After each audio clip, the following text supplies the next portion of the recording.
Hi everyone, welcome to my channel. My name is Aika and today I'm going to be answering all of your questions.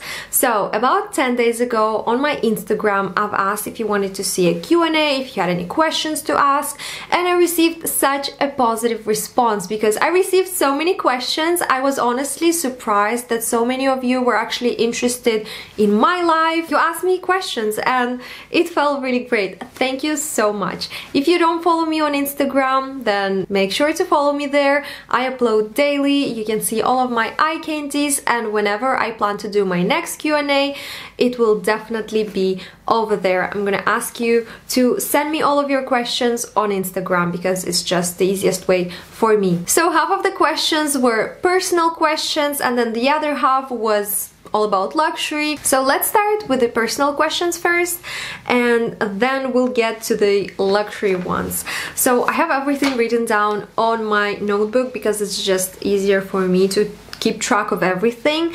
And let's start with the first question. How old are you? I'm 24, I'm turning 25 in July, and I am really hoping that this whole situation will be over by then, but we'll see. The next question. How many languages do you speak? I speak 3 languages, so Russian is my mother tongue, then I speak English and French. Do you speak German or French in the Swiss part where you live? I live in the French part of Switzerland and we speak French in here. The next question is, what's your nationality? I am 75% Kazakh and 25% Ukrainian. The next question is, how old were you when you got married? I got married at 23. Tell us about your life in Switzerland. It is pretty calm. It is very relaxing. The nature is beautiful. I love being surrounded by the mountains. I grew up surrounded by the mountains, so it feels like home, really. But sometimes it feels too quiet and too boring because there is not a lot of things to do in here. But now the situation is getting better because we have more restaurants, more bars, more fun activities opening up in here. But I mean, it is still pretty boring and also very expensive. It is the most expensive country to live in the world, and everything is super expensive. So it feels tough sometimes, but overall I really like it here. My husband loves it here. So yeah, life in Switzerland is pretty good. How did you meet your husband? So we met back in 2011. It was at the very end of July. I can't remember the exact date. I think it was 24th or 27th. I cannot remember, honestly, sorry. But we met in Turkey, which is a little bit weird, but Turkey is like one of the most popular destinations for Kazakh people. I was sitting on the pier and I've noticed my husband and his friend just making circles behind me, and I was like, what's going on? This is so weird. Finally he decided to make a move and he was like, hi, how are you? Where are you from? And yeah, this is pretty much how we met. He thought I was Spanish, which is weird. So the next question is, what do you and your husband do for a living? This was such a popular question. I mean, I received it from so many of you guys. My husband owns a business here in Switzerland and I help him out whenever he needs my help. The next question is, do you have another full-time job besides YouTube, or is YouTube your main job?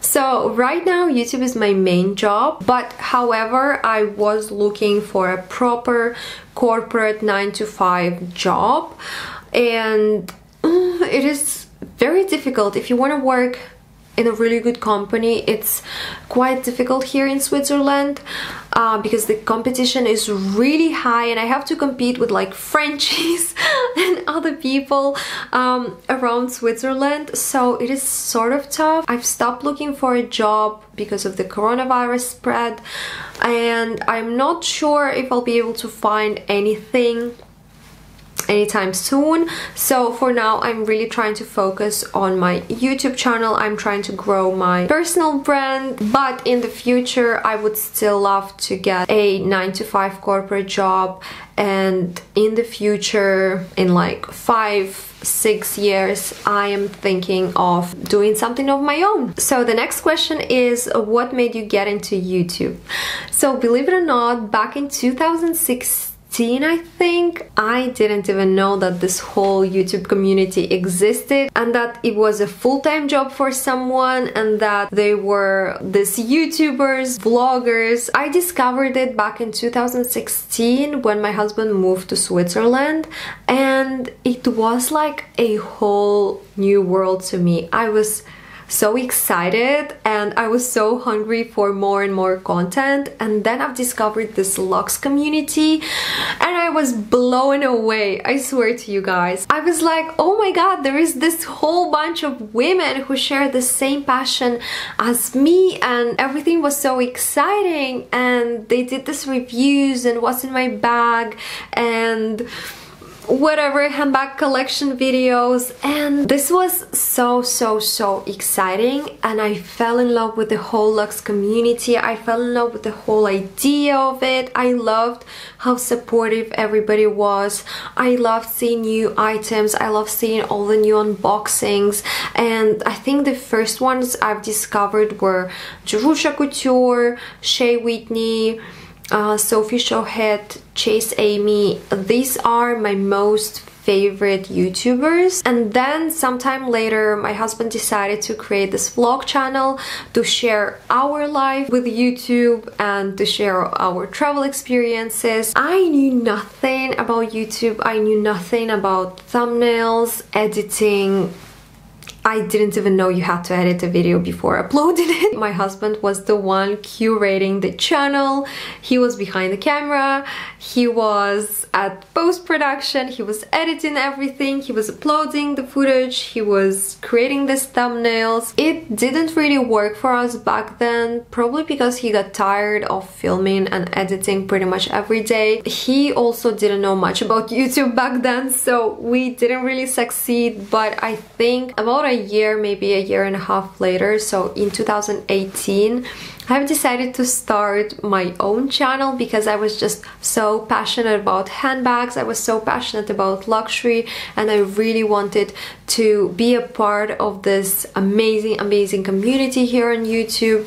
And yes, this what made me get into YouTube. I hope this answers your question. And now let's talk about luxury. Question number 1, what do you think about the Evaline CPM? Is it worth the money? So I'm gonna get mine. I have an Evaline TPM.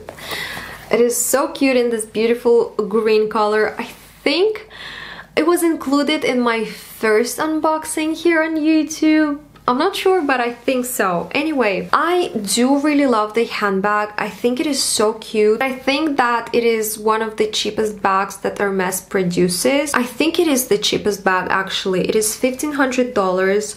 It is still very expensive, but what you're paying for mostly in this case is for the brand. Yeah, that's it. This is what you're paying for.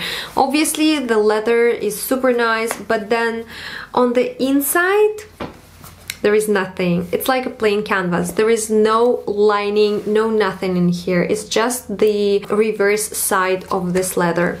There are no pockets, no nothing. And then the strap, it is not in leather, it is fabric. So you are definitely paying for the brand mostly, but I still do love it. It is a very summery bag in my opinion. I don't think I would wear it during other seasons, but for summer it is a very easy to throw on and go casual bag. It is perfect in my opinion. It is also super tiny. It doesn't fit a lot. For comparison, it fits pretty much the same as the Chanel mini square bag. Pretty much the same. So it doesn't fit a lot, but it fits all of the essentials you might need during the day in summer. Do I think it's worth it? For Hermes as a brand, I think it's worth it because this is a bag that will never go out of style. It will always be there, and I think you're not gonna lose any money if you decide to sell it in the future. So as an investment bag, as a very easy summery bag, I think it is worth it, but at the same time there are better alternatives. Yeah. So the next question is a very interesting one. Do you feel differently towards luxury at the moment with what's going on? It is a very, very good question. I was actually thinking about it when this whole situation just started and went out of control. So it's a yes and no answer for me. Yes, because since we're stuck at home, since I am at home all the time, I don't really get to wear all of my bags and my shoes and everything luxury wise. I don't really need anything right now, and I'm realizing that I have a little bit too much of everything, a little too many handbags, a little too many shoes, but at the end of the day I don't really feel differently about luxury. I still love it.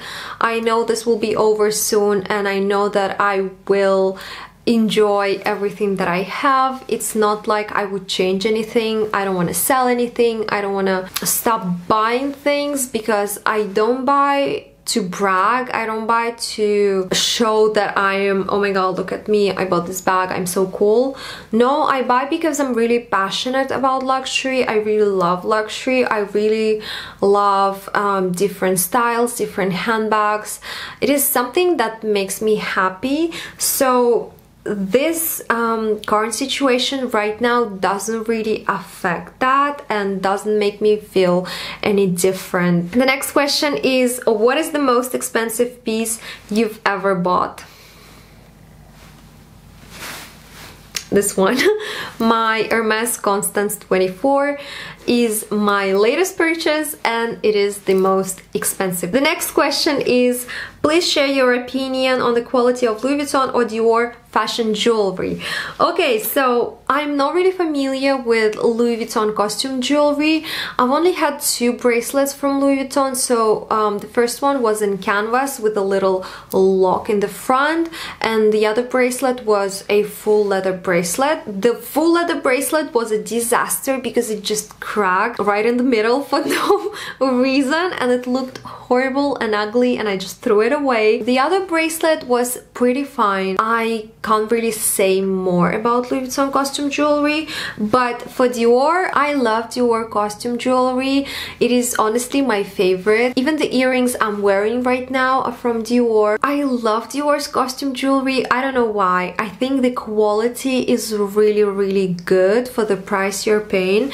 I know some of the pieces are quite expensive, but trust me, they last for so many years. I remember I bought my tribal earrings back in 2013, I think, and they still look like new. Okay, I have a little bit of scratches on the hardware, but the tiny little scratches that nobody will see. So overall, I'm really happy with their costume jewelry. I've never had a single issue with their costume jewelry. Yeah, they're just perfect. I love them. They don't lose color, and if you get the ones with the little crystals, the crystals stay inside, they don't fall out. So I would highly recommend Dior costume jewelry because it's just fantastic. The next question is, what bags are you planning to get this year? So I've already bought 3 bags this year from my wish list: the Book Tote, then the 30 Montaigne, and the Constance over here. So right now during the quarantine, I've actually came up with a new list of items that I'm thinking of getting, and there are 2 more bags that I think my collection is missing, and the first one is the Chanel flap in size small in color purple. It is so stunning. It is on the website right now. I'm not sure if I'll be able to find it, but the color is just amazing. I love this color and I really want to get that bag. And the second bag is the Lady Dior, the ABC My Lady Dior. I don't really know the exact name, but it's the one where you can add some charms on the strap, and I'm thinking of getting that one in color beige because I really want something neutral to add to my collection. I have a Valentino Rockstad in a similar like pinkish color. I think it's called Poudre or something like that. And right now I really want to replace my Valentino bag with something new, and I think Lady Dior would be so perfect because it's so beautiful in that color. So these are the two bags I'm planning to get this year. The next question is, what's your favorite designer for ready-to-wear pieces? So since I wear a lot of t-shirts, I would say Dolce & Gabbana because I love their t-shirts, but also I do really like Balmain for their ready-to-wear. I love their blazers and I love their t-shirts, so that's like a basic a very basic thing to say. I know I am being honest and I am pretty basic in that way. I love casual outfits, so whoever sells casual outfits, there for it. The next question is, do you like Amina Muaddi shoes? If so, what's your favorite style? Yes. I've discovered her pretty recently, a couple of months ago, and I fell in love. My favorite style is the bigum, and they're so beautiful, so stunning. I love the heel. I love the shape of the heel because it is so interesting and so not typical. And I really love the middle part on the toes, like the crystally part. It reminds me of Roger Vivier, it reminds me of Manolo Blahnik, and I love it so much. And I was trying to hunt them down. I was trying to find this Amina Muaddi bigum shoes everywhere on every single website. I didn't care about the color, I just wanted these shoes because I fell in love, but no luck, you guys. They were unavailable and sold out pretty much everywhere, at least in my size. The next question is, what's your favorite SLGs? I don't really like SLGs in general, but my most favorite ones are, let me get them. One of my most favorite ones is this one. So this Dior card holder is honestly the cutest. It is honestly the best one, and I am so in love with it. I don't really know the name of this collection, but it is stunning. It is honestly so stunning. I love the moon and the sun at the back, so this is my favorite SLG. The other favorite SLG that I have is my Chanel card holder. I'll insert a picture here, but I think these are my most used and the only ones that I really like SLGs.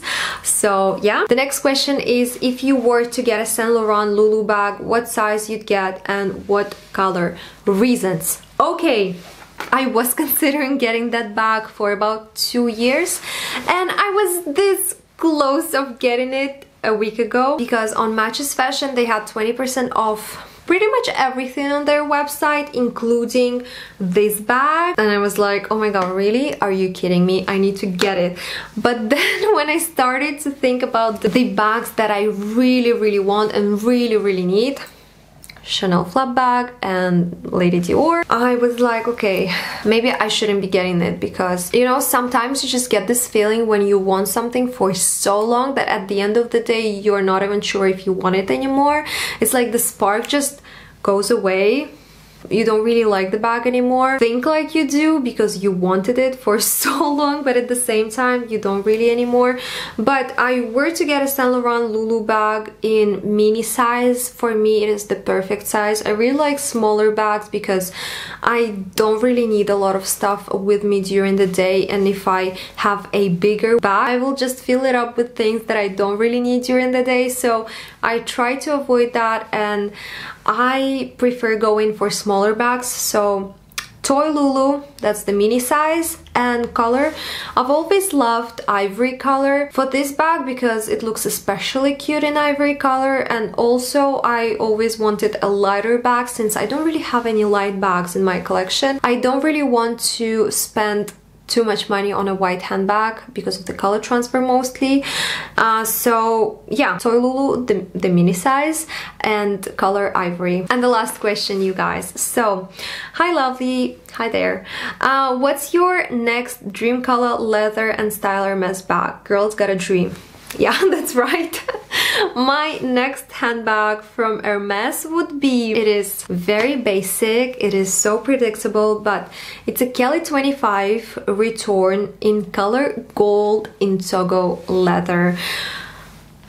Yes, that's my next dream Hermes bag. I really want it in color gold because it's just so beautiful. I don't even know why it's called gold because it really looks tan, but whatever, Hermes can be Hermes. I do sort of like Birkins, but I don't like the fact that it doesn't have a shoulder strap, and I'm more of a crossbody strap person. So for me personally, I would really love to get a Kelly 25 size because to me it's the perfect size for a bag. Togo because it looks a little bit more casual, a little bit more easy to style and wear. I also love that it doesn't really scratch, which is amazing. Gold color because although in Togo leather it looks a little bit more relaxed, color gold is a little bit more formal, so it's, to me, in my opinion, it's like this bag in between. You can dress it up, you can dress it down. It looks good with a relaxed outfit, but at the same time you can wear it for a night out, let's say.